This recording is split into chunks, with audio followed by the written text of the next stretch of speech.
চতুর্থ ধাপে যে বিষয়গুলো আপনাদের সঙ্গে আলোচনা করবো সেটি হচ্ছে ওয়ার্ক পারমিট ভিসাতে অ্যাপ্লিকেশন কীভাবে আপনারা করবেন।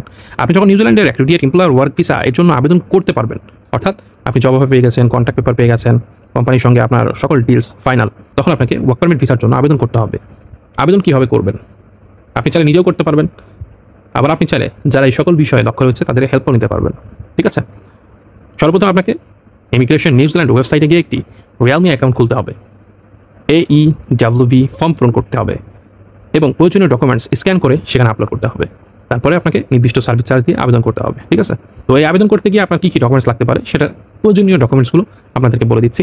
প্রথমত আপনার পাসপোর্ট লাগবে, জব অফার লেটার লাগবে যেটা আপনাকে কোম্পানি দিবে, এমপ্লয়মেন্ট এগ্রিমেন্ট এটাও আপনাকে কোম্পানি দিবে, পুলিশ ক্লিয়ারেন্স যেটা বাংলাদেশ থেকে আপনাকে নিতে হবে, মেডিকেল রিপোর্ট এটা বাংলাদেশ থেকে আপনাকে নিতে হবে, অভিজ্ঞতার সার্টিফিকেট যদি আপনার কাজে কোনো অভিজ্ঞতা সার্টিফিকেট থাকে সেগুলো আপনাকে অ্যাড করতে হবে, একাডেমিক সার্টিফিকেট যেটা আপনার পড়াশোনা বা আপনি শিক্ষাগত যোগ্যতা যে সার্টিফিকেটগুলো আছে সেগুলো আপনাকে অ্যাড করতে হবে, এবং ইংরেজি ভাষার দক্ষতা বা প্রমাণস্বরূপ যদি আপনার আইএলটিএস, টোফেল বা যে কোনো ইংলিশ পরীক্ষা আপনি দিয়ে থাকেন আপনার ভাষা দক্ষতার জন্য আপনি সেটাও অ্যাড করতে পারেন, তবে এটা বাধ্যতামূলক নয়।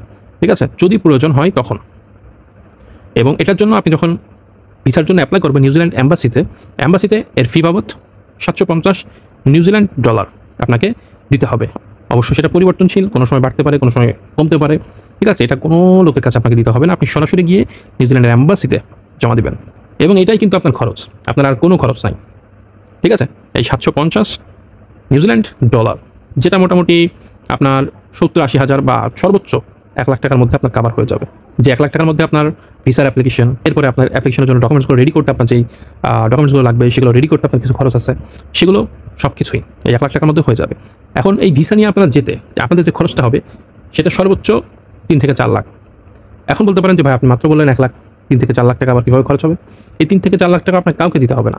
এই 3 থেকে 4 লাখ টাকা আপনার সর্বোচ্চ খরচ হবে যখন আপনি বিমানের টিকিট কাটবেন। নিউজিল্যান্ডের বিমানের টিকিট প্রায় 1,20,000 থেকে 1.5 লক্ষ টাকার উপরে। তারপরে আপনার শপিং আছে, আপনার আনুষঙ্গিক আরও খরচ আছে, সর্বোচ্চ 2 থেকে 3 লাখ টাকা আপনার ওই আগের ওই 1 লাখ টাকা ধরে। তো সর্বোচ্চ আপনার 3 থেকে 4 লাখ টাকা খরচ হবে, এর বেশি হবে না, এবং কাউকে ধরতেও হবে না আপনাকে, কোনো এজেন্ট, কোনো দালাল কাউকে ধরতে হবে না। আশা করি আপনার খরচ কেমন হবে এই বিষয়টা আপনারা ক্লিয়ার হতে পেরেছেন। তো ভিউয়ার্স, আশা করছি আমাদের আজকের ভিডিওটি অনেক বেশি গুরুত্বপূর্ণ ছিল, হেল্পফুল ছিল।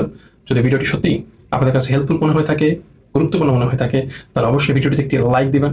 ভিডিওটি সম্পর্কে কোনো প্রশ্ন বা কোনো মতামত থাকলে ভিডিও কমেন্টস বক্সে জানাবেন, এবং পরবর্তীতে ধরনের ইনফরমেটিভ ভিডিও আর বেশি বেশি পেতে আমাদের চ্যানেলটিকে সাবস্ক্রাইব করতে ভুলবেন না। পরবর্তী ভিডিও দেখার আমন্ত্রণ জানিয়ে আমরা আজকের ভিডিওটি এখানে শেষ করছি।